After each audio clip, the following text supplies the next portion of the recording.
Nos données de santé sont-elles en danger? Une fois par mois sur 01net.com, je vous donne rendez-vous pour vous parler d'un sujet à décrypter. Bienvenue sur Clic Droit. Pour cette première édition, je vais vous parler de nos données de santé, de consentement et de souveraineté. Je vais vous parler de l'espace européen des données de santé, l'EEDS ou l'EHDS en anglais. Allez, c'est parti!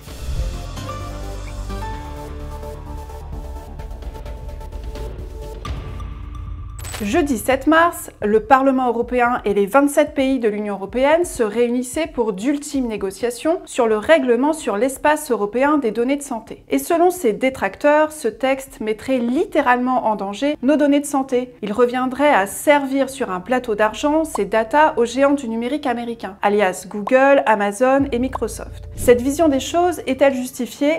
On rembobine. À l'origine, le projet de ce règlement a deux objectifs. D'abord, créer un espace numérique commun au sein de l'Europe, une sorte de plateforme unique où seraient stockés nos dossiers médicaux numérisés. Si vous avez un accident en Espagne et que vous finissez aux urgences, les médecins locaux pourraient, grâce à cet espace européen de santé, accéder à vos traitements en cours, vos opérations passées, votre groupe sanguin. Évidemment, ça leur ferait gagner du temps. Alors vous allez me dire, c'est bien joli tout ça, mais c'est quoi le problème? On y arrive. Le HDS vise aussi à ce que les autorités de santé publique, les scientifiques, les gouvernements et les entreprises qui développent des médicaments puissent accéder à ces données pour la recherche ou pour des raisons de santé publique. Une fois que ces datas ont été anonymisées ou pseudonymisées, c'est ce qu'on appelle l'utilisation secondaire des données de santé. L'idée, c'est de se dire, en analysant et en recoupant des millions, voire des milliards de données par des outils d'intelligence artificielle, on pourrait améliorer les résultats des traitements, on pourrait faire des avancées significatives en termes de recherche. Le problème, c'est que jusqu'à présent, ce type d'utilisation à des fins secondaires repose sur un fondement, le consentement des patients. Parce que les données de santé, ce sont des données personnelles et elles sont assez protégées. Elles ne peuvent être partagées que sous couvert du secret médical. Si le CNRS ou Sanofi, par exemple, souhaite accéder à mes datas, il faut passer par toute une procédure qui nécessite mon autorisation, au préalable et en amont. Bon, ça, c'est les règles qui prévalaient jusqu'alors. Mais pour l'espace européen des données de santé, la Commission européenne a décidé de faire autrement. Elle a supprimé cette étape et décidé que dans certains cas, on pouvait se passer du consentement des patients. Parce qu'avec ce système d'autorisation, tout est très lent. Aujourd'hui, pour accéder à des données de santé via le Health Data Hub, le HDH, qui est la version française de cet espace de données, il faudrait environ entre 6 à 8 mois. Un délai qui est vu comme un frein au développement des outils d'IA et des startups d'e-santé. Mais pour les défenseurs des droits numériques et des consommateurs, passer par le consentement, l'autorisation des patients, c'est absolument indispensable. Et c'est aussi l'avis du Parlement européen, qui a refusé de valider telle quelle la proposition de la Commission européenne et qui a ajouté dans le règlement un système d'opt-out. Alors, opt-out, qu'est-ce que ça veut dire? C'est simple. Par défaut, vos données de santé sont accessibles, sauf si vous vous y opposez. C'est la même chose pour les dons d'organes. On est par principe tous donneurs, à moins de s'y être opposé de son vivant. Et c'est cet opt-out qui était au cœur des négociations jeudi. Car pour qu'un règlement européen soit adopté, il faut que les trois institutions se mettent d'accord. La Commission européenne, le Parlement européen et les États membres, les 27 pays de l'Union européenne.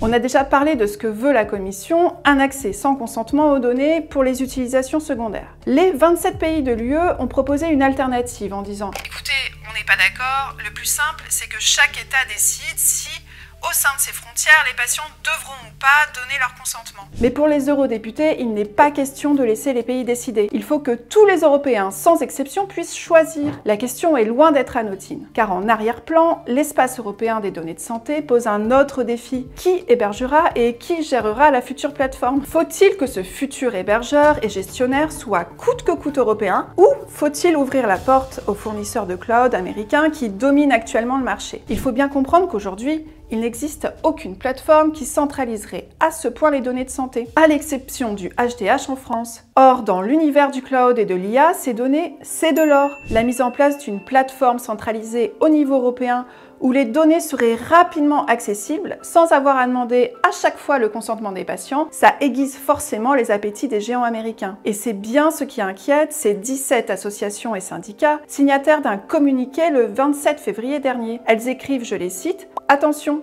avec ce texte, l'Europe déroule le tapis rouge à Amazon, Google et Microsoft, qui pourraient utiliser les données de santé des citoyens européens pour étendre leur monopole au secteur de la santé. Aujourd'hui, les dés ne sont pas encore jetés. Cette question est au cœur d'une autre négociation.